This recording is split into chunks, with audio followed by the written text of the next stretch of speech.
Good morning everyone. RPS academy में आपका हार्दिक स्वागत है। आज का मेरा टॉपिक व्यंजन संधि है। ये मेरा व्यंजन संधि का दूसरा वीडियो है। इसके पहले के वीडियो में मैंने व्यंजन संधि के 2 नियमों के बारे में चर्चा की थी। आज के वीडियो में भी हम 2 नियमों के बारे में समझेंगे। लेकिन व्यंजन संधि के नियम स्टार्ट करने से पहले मैं आपको बताना चाहती हूँ कि अभी तक मैंने अपने जितने भी वीडियो अपलोड किए हैं उन वीडियोस में उनसे रिलेटेड मैंने नोट्स डाल रखे हैं। तो आप चाहे तो वीडियो के डिस्क्रिप्शन बॉक्स में जाकर वहाँ से नोट्स देख सकते हैं, जो कि आपको वीडियो को समझने में काफ़ी मदद करेंगे। तो आइए चलते हैं अपने व्यंजन संधि की तरफ। जैसा कि मैंने अपने पहले के वीडियो में बताया था कि व्यंजन संधि का अर्थ क्या है, व्यंजन संधि की परिभाषा और उसके 2 नियमों के बारे में मैंने आपको बताया था। आज फिर से मैं एक बार और रिमाइंड कराना चाहती हूँ कि व्यंजन संधि किसे कहते हैं। व्यंजन संधि का मतलब व्यंजन वर्ण से होता है और संधि का अर्थ हमारा मेल मिलाप या जोड़ से होता है। मीन्स जहां पर व्यंजनों का मेल मिलाप या जोड़ स्वर या व्यंजन से होता है या स्वर या व्यंजन वर्ण से होता है, उसे व्यंजन संधि कहते हैं। दूसरा था हमारा कि व्यंजन संधि के 2 नियम मैंने बताए थे। ठीक है, तो व्यंजन संधि के 2 नियम में पहला नियम था कि यदि क च ट त प ये हमारा क्या है, वर्ग है। मैं एक बार लिखकर आपको बताती हूँ। ये हमारा क च ट त प ये हमारे सभी वर्ग थे। इनके बाद, ठीक है, क च ट त प के बाद यदि, इनके बाद यदि हमारा क्या आता है, इसी वर्ग का या किसी भी वर्ग का, ठीक है, तीसरा या चौथा वर्ण आ जाए या य र ल ह आ जाए या स्वर आ जाए, तो ये क च ट त प ये अपने ही वर्ण के तीसरे वर्ण में परिवर्तित हो जाते हैं। मीन्स कैसे, देखिए, यदि क के बाद तीसरा या चौथा वर्ण कोई भी आ जाता है, किसी भी वर्ग का, मीन्स वो क वर्ग का भी हो सकता है, च वर्ग का भी, ट वर्ग का भी, त वर्ग का भी और प वर्ग का, किसी भी वर्ग का तीसरा या चौथा वर्ण आ जाता है, तो या य र ल ह आ जाता है या स्वर आ जाता है, तो ये क जो है हमारा किस में परिवर्तित हो जाता है, ग में परिवर्तित हो जाता है। च किस में परिवर्तित हो जाता है, ज में परिवर्तित हो जाता है। ट ड में परिवर्तित हो जाता है, त द में और प ब में परिवर्तित हो जाता है। ठीक है, ये हमारा पहला नियम था। ठीक है, इसी से मिलता जुलता दूसरा नियम था, वो क्या था हमारा, वो हमारा था कि यदि क च ट त प के बाद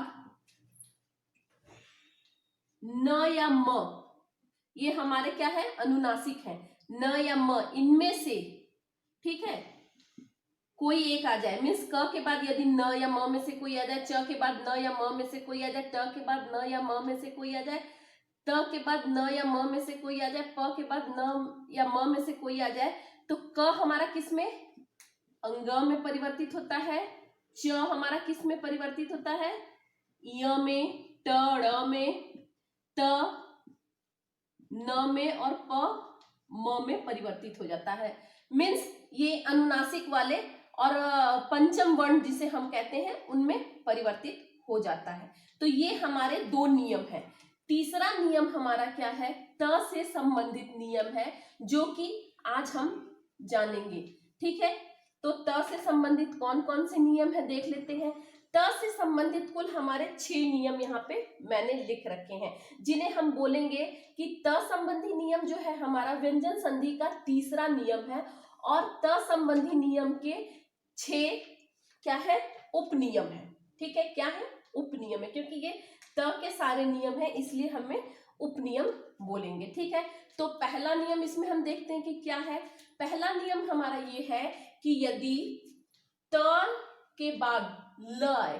अब त के बाद ल कैसे आएगा, यदि हमारा प्रथम संधि विच्छेद करने के बाद जो है हमारा प्रथम शब्द का अंतिम ध्वनि या वर्ण त होता है और द्वितीय शब्द का प्रथम ध्वनि या वर्ण ल होता है, तो ये त हमारा ल में परिवर्तित हो जाता है। ठीक है, कैसे परिवर्तित होता है तो देखेंगे।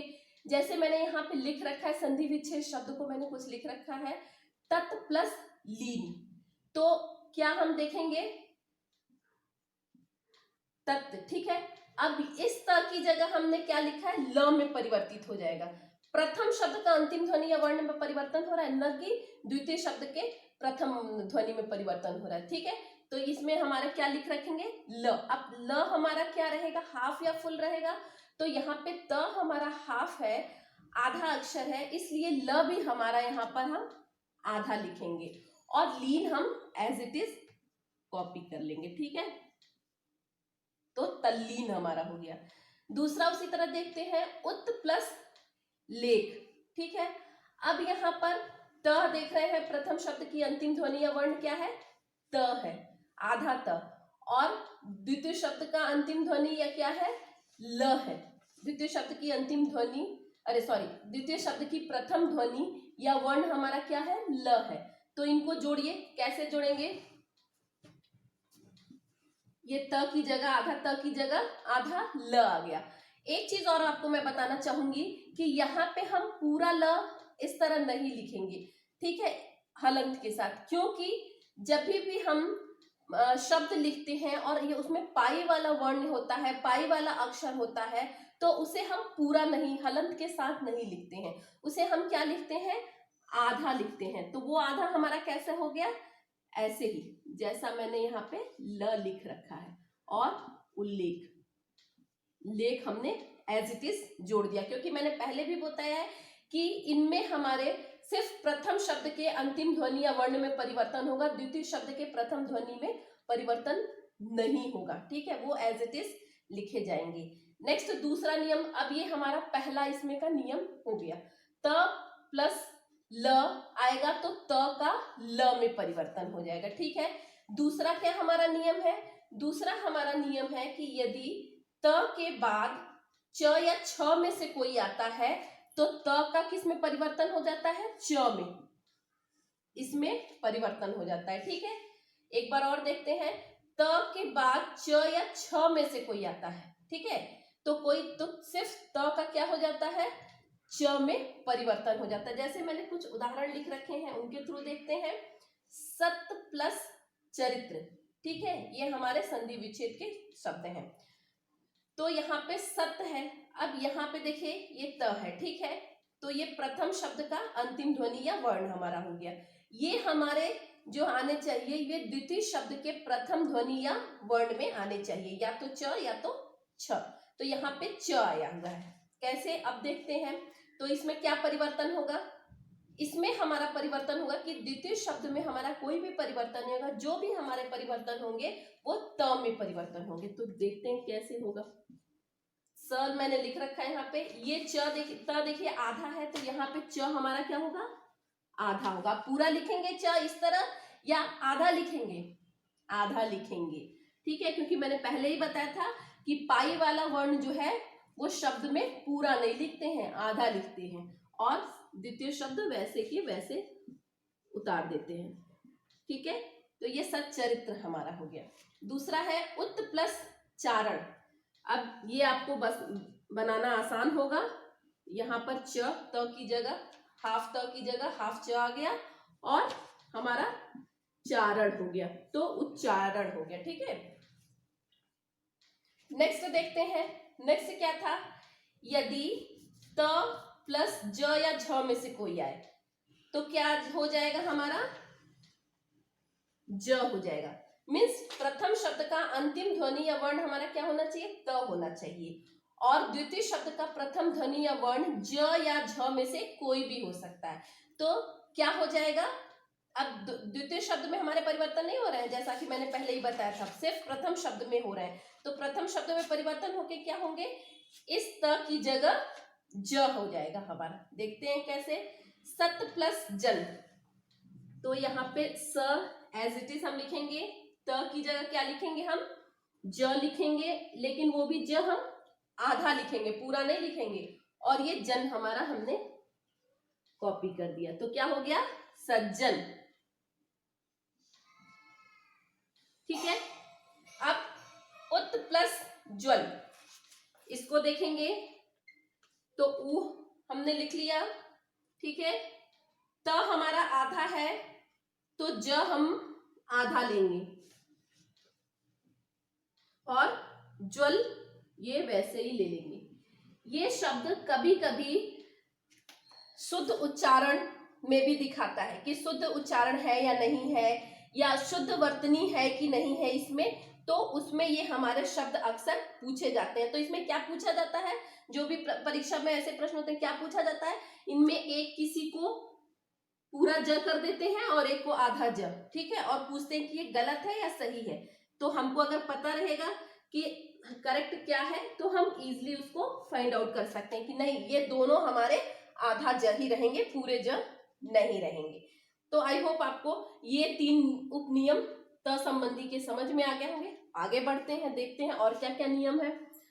त के बाद यदि ट या ड में से कोई एक आता है तो ये जो है हमारा त, ये ट और ड में परिवर्तन हो जाता है। अब यहां तक देखिए, यहाँ पे इन दोनों में क्या था कि च या छ में से कोई भी आ रहा था तो सिर्फ च परिवर्तित हो रहा था, ज या झ में से आ रहा था तो सिर्फ ज में परिवर्तन हो रहा था। लेकिन यहाँ पे क्या है, यहाँ पे दोनों वर्ण आ जा रहे हैं। मीन्स त के बाद यदि ट आ जाता है, ठीक है, तो हमारा ट में परिवर्तन होता है, और त के बाद यदि ड आ जाता है तो हमारा ड में परिवर्तन हो जाता है। देखिए कैसे, यहाँ पे मैंने लिख रखा है टट प्लस टीका, ठीक है। तो इसका क्या मतलब हो गया, इसका मतलब ये हो गया कि इसको अब हम लिखेंगे कैसे, त हमने वैसे ही लिख दिया, और इस त की जगह हमारा अगर ट है, ये ट है तो क्या परिवर्तित होगा, ट, ये आधा, ठीक है, क्योंकि ये भी आधा है, और टी का हम वैसे ही लिख देते हैं। तो ये हमारा क्या हो गया, तटिका, ठीक है। दूसरा देखिए, उत प्लस डयन। अब ये हमारा कैसे बनेगा, उ मैंने लिख रखा है त, अब त के बाद ट आया है कि ड आया है, हमारा ड आया है, तो क्या होगा, ट होगा या ड होगा, ड होगा, ये वाला ड होगा, ठीक है। तो ड ये हमारा आधा होगा क्योंकि त हमारा क्या है, आधा है, और ये हम डयन वैसे ही कॉपी कर देंगे, ठीक है। पहले क्या था, पहले हम इस तरह लिखते थे, अगर सेम हमारा जो वर्ण है वो आधा और पूरा होता था तो उनको ऐसे, जैसे ये ट है पूरा, उसके नीचे ये आधा करके ऐसे कर देते थे, ड है तो उनके नीचे ऐसे कर देते थे। लेकिन अभी हिंदी में बहुत सारे चीजों को बच्चों के समझने के लिए कि वो आसानी से समझ सकेंगे उनको, इस तरह हम लिखने लगे हैं। नेक्स्ट देखते हैं, नेक्स्ट हमारा क्या है कि त प्लस श। अब ये देखिए, ये जो दोनों हैं हमारे नियम, ये एक तरह के हैं, ये इनसे बिल्कुल अलग है। इनमें अभी तक हमने क्या देखा था, इन चारों नियम में अभी तक हमने क्या देखा था कि शब्द के सिर्फ प्रथम शब्द में परिवर्तन हो रहा है, प्रथम शब्द के अंतिम ध्वनि या वर्ण में परिवर्तन हो रहा है। लेकिन इसमें हम देखेंगे कि इसमें प्रथम शब्द के अंतिम ध्वनि या वर्ण में भी परिवर्तन हो रहा है, और द्वितीय शब्द के प्रथम जो है वर्ण या ध्वनि उनमें भी परिवर्तन हो रहा है। तो देखेंगे कैसे परिवर्तन हो रहा है। उत प्लस शिष्ट, ये हमारा शब्द है संधि विच्छेद किया हुआ। अब इनको कैसे करेंगे, तो यहाँ पे पहले नियम हम पढ़ेंगे।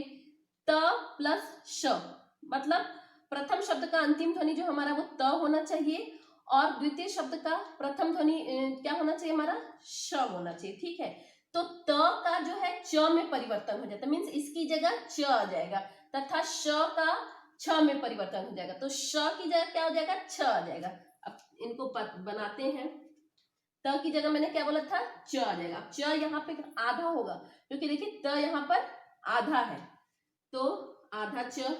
अब यहाँ पे छ है ये हमारा, ठीक है, इसकी जगह श की जगह, ठीक है, तो अब क्या हो जाएगा, छ बनाएंगे, ठीक है। अब यहाँ पे श पे क्या है, छोटी की मात्रा है, तो मैंने पहले भी अपने वीडियो में बताया था कि यदि किसी भी पूर्ण वर्ण के पहले अगर हाफ वर्ण हो तो मात्रा जब लगाते हैं तो उसको भी साथ में ले लेते हैं, तो ये हमारा उच्छिष्ट ऐसे हो जाएगा, ठीक है। दूसरा देखिए, उत प्लस श्वास, ये क्या होगा हमारा त की जगह वैसे ही लिख देंगे हम, त की जगह आधा च और प्लस हाफ श है यहाँ पे, ठीक है, हाफ श है तालव्य, तो यहाँ पर भी हम हाफ छ ही लेंगे, न कि पूरा छ, ठीक है, और वास वैसे ही हम लिख देंगे। तो ये हमारा क्या हो गया, देखिए, ऊ की जगह ऊ, त की जगह च, हाफ श की जगह तालव्य श की जगह हाफ छ हमने हाफ लिख दिया, और वास उच्छ्वास, ठीक है, इसमें परिवर्तन हुआ ना, इसमें भी परिवर्तन हुआ, जो प्रथम शब्द का अंतिम ध्वनि है उसमें भी परिवर्तन हुआ, और जो द्वितीय शब्द की प्रथम ध्वनि है उसमें भी हमारा परिवर्तन हो गया। तो ये इस तरह होगा। दूसरा भी इसी से मिलता जुलता है, देखेंगे क्या है, तो त प्लस ह मीन्स हमारा प्रथम शब्द का अंतिम ध्वनि त होगा और द्वितीय शब्द का प्रथम ध्वनि जो है हमारा ह होगा। तो इस त की जगह हम क्या लिखेंगे, द लिखेंगे, और ह की जगह हम क्या लिखेंगे, ध लिखेंगे। कैसे लिखेंगे देखते हैं, और कैसे चेंज करेंगे, कैसे परिवर्तन करेंगे। तो उत प्लस हरण मैंने यहाँ पर लिख रखा है। तो यहाँ पे देखिए, ऊ मैंने वैसे ही लिखा, ठीक है। अब इस त की जगह हमें क्या परिवर्तन होगा, द परिवर्तन होगा, वो भी द पूरा नहीं आधा होगा, तो द, ठीक है। ह की जगह क्या हो जाएगा हमारा, ध हो जाएगा, लेकिन यहाँ पे देखिए ह पूरा है, तो यहाँ पे ध भी हमारा पूरा हो जाएगा, और रण, ठीक है, ऐसे हो जाएगा, उद्धरण, ठीक है। एक चीज और, पहले इसको कैसे लिखते थे, आज से 20 साल पहले इसको उद्धरण ऐसे लिखते थे, द के साथ ध अटैच कर देते थे, ठीक है। तो ये हमारा पूरा हो जाता, क्योंकि ये द हमारा आधा है, ये ध पूरा है, तो इन दोनों का मिला के ये द पूरा हो जाता था, और ध इसके साथ अटैच कर देते थे, उद्धरण ऐसे लिखते हैं, ठीक है। उत प्लस हार, सेम उसी तरह होगा, वो पहले लिखेंगे हम यहाँ पर, त की जगह हमारा क्या आ जाएगा, द आधा आ जाएगा। यहाँ पे देखिए हार है, तो ह पूरा है और आ की मात्रा उसके साथ है, तो ये हमारा क्या आ जाएगा यहाँ पर, धार, हा की जगह धा आ जाएगा, और र एज इट इज हम कॉपी कर देंगे, ठीक है। इसको किस तरह और दूसरी तरह से लिख सकते हैं, उद्धार, ठीक है।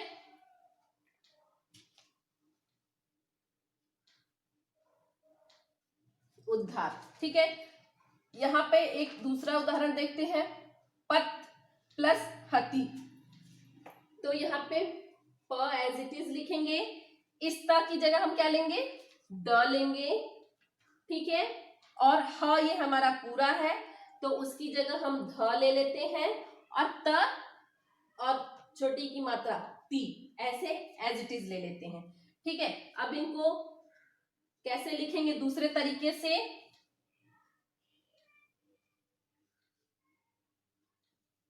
पद्धति ऐसे भी लिखेंगे, ठीक है, इस तरह से भी, और ये दोनों तरीका हमारा करेक्ट है, चाहे आप ये लिखें चाहे ये लिखें, ठीक है, ये दोनों वे जो है हमारा करेक्ट है, इसे इनकरेक्ट नहीं बोलेंगे कि ये इनकरेक्ट है ये करेक्ट है, या ये इनकरेक्ट है ये करेक्ट है, नहीं, ये दोनों हमारा करेक्ट वे है। तो एक बार और मैं आपको अच्छे से बताना चाहूंगी, एक बार और रिमाइंड कराना चाहूंगी कि त संबंधी कुल हमने 6 नियम यहाँ पर देखे, कौन कौन से।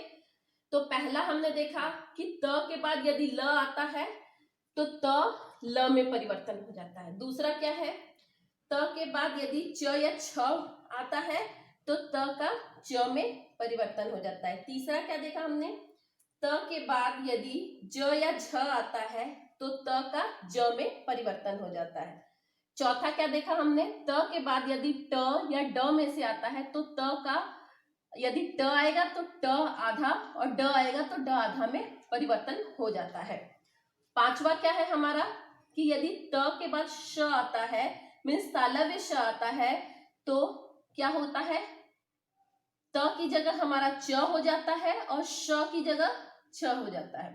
दूसरा क्या था, त प्लस ह, मीन्स त के साथ यदि ह आता है तो त की जगह यहाँ पे द और ह की जगह ध हो जाता है।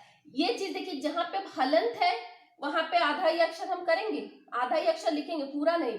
लेकिन जहां पे पूरा अक्षर है वहां पे हम पूरा लिखेंगे। जैसे यहाँ पे ह देखिए पूरा था तो मैंने पूरा लिखा, श यहाँ पे आधा था इसलिए मैंने यहाँ पे देखिए तो आधा छ लिखा, ठीक है। यहाँ पे पूरा था, ठीक है, तो यहाँ पे पूरा लिखेंगे, न कि आधा लिखेंगे, ठीक है।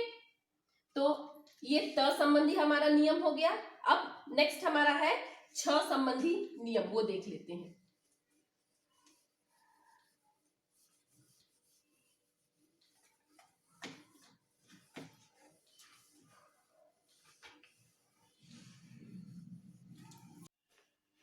तो ये चौथा हमारा नियम है छ संबंधी नियम, ठीक है। ये देखते हैं क्या है। यदि किसी स्वर के बाद छ आ जाए तो छ से पहले च का प्रयोग किया जाता है। बहुत ही इजी है, बहुत सिंपल है, थोड़ा भी समझने में आपको दिक्कत नहीं आएगी। देखते हैं, जैसे कि ये हमारा प्लस का चिन्ह है, इसके पहले हम क्या लिखते हैं, हमारा प्रथम शब्द लिखते हैं, ठीक है। संधि विच्छेद करते हैं तो, और दूसरे साइड क्या लिखते हैं, दूसरा शब्द या द्वितीय शब्द लिखते हैं, ठीक है। तो जब प्रथम शब्द का अंतिम ध्वनि या द्वितीय शब्द की प्रथम ध्वनि, इनमें से अगर कोई भी एक व्यंजन होता है या दूसरा स्वर होता है या दोनों व्यंजन होते हैं तो हमारा व्यंजन संधि होता है, ठीक है। क्या होता है, या तो इधर व्यंजन हुआ, इधर भी व्यंजन हुआ तो व्यंजन संधि होगा, या इधर व्यंजन हुआ, इधर स्वर हुआ, व्यंजन संधि होगा, या इधर स्वर हुआ और इधर व्यंजन हुआ तो हमारा व्यंजन संधि होगा। ये तीन हमारे नियम है। एक बार मैं लिख देती हूं, यहां पर आप देख लीजिए ध्यान में। इधर व्यंजन होगा, ठीक है, प्लस व्यंजन, ठीक है। इधर व्यंजन प्लस स्वर, ठीक है, स्वर प्लस व्यंजन। अगर ये तीनों रूल, ये तीनों नियम कहीं पर भी आते हैं तो हमारा व्यंजन संधि होगा। क्या क्या है, अगर दोनों शब्द, प्रथम शब्द और द्वितीय शब्द, दोनों शब्द अगर हमारे व्यंजन रहते हैं तो व्यंजन संधि होगा। दूसरा नियम क्या है, अगर प्रथम शब्द व्यंजन रहता है और द्वितीय शब्द स्वर रहता है तभी भी व्यंजन संधि होती है। तृतीय नियम क्या है कि यदि प्रथम शब्द जो हमारा स्वर होगा और द्वितीय शब्द व्यंजन होगा तो भी हमारा व्यंजन संधि होगा, ठीक है। ये तीनों मिलकर व्यंजन संधि बनाते हैं, ये आपको क्लियर होना चाहिए, ठीक है। अब देखते हैं, अब अच्छे से समझते हैं।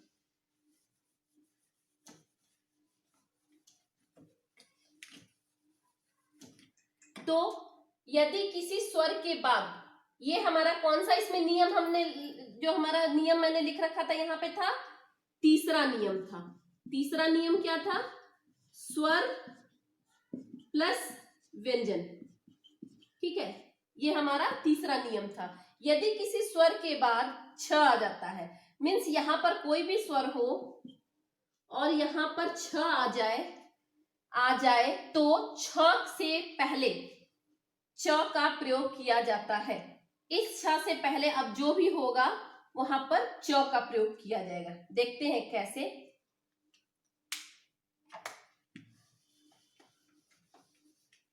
मैंने यहाँ पे कुछ उदाहरण लिख रखे हैं, उन्हीं के थ्रू हम समझेंगे, ठीक है।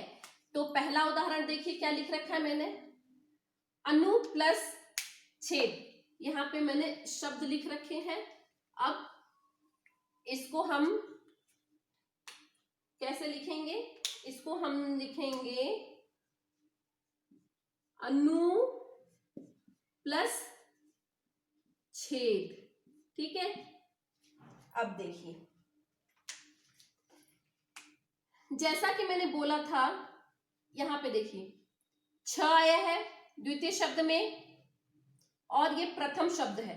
अब आप बोलेंगे प्रथम शब्द में स्वर कहाँ है, न है, नहीं, न नहीं है, ये हमारा उ है। जब भी हम वर्ण विच्छेद करते हैं, एक न नु को हम लेते हैं तो हम पहले न लिखेंगे और बाद में उसकी मात्रा को लिखेंगे, ठीक है। तो ये हमारा बाद में आता है, जो व्यंजन होता है वो पहले आता है, जो स्वर होता है वो बाद में आता है। तो हम बाद वाले को इसमें लेंगे। तो ऊ आया है हमारा और छेद आया है, तो ऊ हमारा क्या है, इसमें स्वर हो गया है, और छेद जो है हमारा छ उसमें आया है। तो यहाँ पे हम कैसे करेंगे, अनु को एज इट इज लिखेंगे, कोई भी परिवर्तन नहीं करेंगे उसमें। छेद लिखने से पहले, क्योंकि हमारा नियम में वही है, हम ऐसे लिखेंगे। तो ये हमारा क्या हो गया, अनुच्छेद। क्या हमने, यदि किसी स्वर के बाद, स्वर क्या है, ऊ है, छ आ जाए तो छ से पहले च मीन्स यहां पर का प्रयोग किया जाता है। तो अनु के बाद मैंने च लगा के छेद लिख दिया। मीन्स इन दोनों में कोई भी परिवर्तन नहीं होगा, सिर्फ ऐड कर देंगे हम। न प्रथम शब्द में हमारा परिवर्तन हो रहा है, न द्वितीय शब्द में परिवर्तन हो रहा है। क्या हो रहा है, उसमें हम एक वर्ण को और आधे वर्ण को ऐड कर रहे हैं, ठीक है, इस नियम के थ्रू। दूसरा देखते हैं, v प्लस छेद। सेम उसी तरह होगा, v में हमारे कोई भी चेंजेस नहीं होंगे, लेकिन v में छोटी ई की मात्रा है, ह्रस्व ई है, तो ई उसमें है, तो स्वर है ई, और छ आया है इसमें, तो यहाँ पे क्या हो जाएगा, च हो जाएगा और छेद, विच्छेद, ठीक है। तीसरा देखते हैं, वृक्ष प्लस छाया। अब व्री हम ऐसे ही लिख देंगे, उसमें कोई भी चेंजेस नहीं होंगे। ये छ जो है हमारा, ये संयुक्ताक्षर है, ठीक है। तो ये जब श संयुक्ताक्षर है, इसको कैसे ब्रेक करेंगे, वर्ण विच्छेद। तो क प्लस मूर्धन्य श, वो भी हाफ, और प्लस अ करेंगे, तो ये हमारा छ बनकर आएगा, ठीक है, ये पूरा छ बनकर आएगा। तो इसमें क्या आ रहा है, अंतिम अ आ रहा है, ठीक है, यहाँ पे अ आ रहा है। तो जब अ आएगा और अ स्वर है और छ आ रहा है द्वितीय शब्द में, तो क्या हो जाएगा यहाँ पे हमारा, वृक्ष वृक्ष छाया, ठीक है, ये हमारा शुद्ध है। हम लिख देते हैं ऐसे शॉर्टकट में वृक्ष छाया, लेकिन अगर नियम के थ्रू लिखें, रूल के थ्रू लिखें, तो हमारा ये करेक्ट होगा, ठीक है। अब देखते हैं नेक्स्ट क्या है। नेक्स्ट भी सेम उसी तरह है, छात्र प्लस छाया, ठीक है। अब यहाँ पर त्र जब हम करेंगे, तो त र प्लस अ करेंगे, तो हमारा त्र बनता है। त्र भी संयुक्ताक्षर है, तो इसमें भी अंतिम हमारा क्या आ रहा है, अ आ रहा है, और अ क्या है, स्वर है, ठीक है। तो छा, ठीक है, त्र और अ के साथ छ जुड़ रहा है, तो च लगाएंगे, और छाया क्या होगा हमारा, छात्र छाया। परिच्छेद, अब यहाँ पे आप इजीली कर लोगे इसको, परिच्छेद, ठीक है। च फास्ट बोलते हैं, जल्दी बोलते हैं, जिससे कि वो छिप जाता है, पूरी तरह से उसकी ध्वनि नहीं आती है, परिच्छेद ऐसे बोलते हैं। क्यों, यहाँ पे देखिए मैंने कैसे किया है, यहाँ पे ह्रस्व ई आ रहा था और यहाँ पे छ आ रहा था, तो ह्रस्व ई हमारा क्या हो गया, स्वर हो गया, और छ हमारा क्या है, छ है, व्यंजन है, तो इसलिए ये परिच्छेद। एक और बचा हुआ है, उसको कर लेते हैं। आ यहाँ पर हम देखेंगे, इजिली हम समझ सकते हैं कि आ जो है हमारा स्वर है, ठीक है, और उसके साथ छादन आया है, तो छ ये स्वर है और छ है, तो च हमने लगा दिया यहाँ पर, और छादन, आच्छादन, ठीक है, ये हमारा इस तरह से होगा। एक बार और देखते हैं, जैसा कि मैंने बताया था, व्यंजन संधि में यदि दोनों साइड व्यंजन होते हैं, और यदि व्यंजन और स्वर होते हैं, और तीसरा नियम स्वर या व्यंजन होते हैं, तो हमारा व्यंजन संधि बनता है। यहाँ पे वही चीज, तीसरा नियम हमारा लागू हो रहा है कि यदि किसी स्वर के बाद छ आ जाए, तो छ से पहले च का प्रयोग किया जाता है। यहाँ पे कुछ उदाहरण के थ्रू मैंने आपको समझाया, आई होप आपको क्लियर हो गया होगा उदाहरण के थ्रू, ठीक है। तो ये हमने अपने 4 नियम कंप्लीट कर लिए। 2 और हमारे नियम बचे हुए हैं, जिसमें कि एक मेन नियम है और एक कभी हम हल्का फुल्का या कभी कभी हम देखते हैं। तो इन 2 नियमों को हम आप आगे के वीडियो में कंप्लीट करेंगे। तो आई होप मेरा वीडियो आपको पसंद आया होगा, तो इसे लाइक कीजिए, शेयर कीजिए, सब्सक्राइब कीजिए। एक बात मैं आपको अभी और भी बताना चाहूंगी कि जब भी हम वीडियो को सब्सक्राइब करते हैं तो क्या होता है कि जो हमारे आगे आने वाले वीडियो हैं उनके बारे में हमको जानकारी इजीली मिल जाती है। तो अधिक से अधिक शेयर कीजिए। धन्यवाद।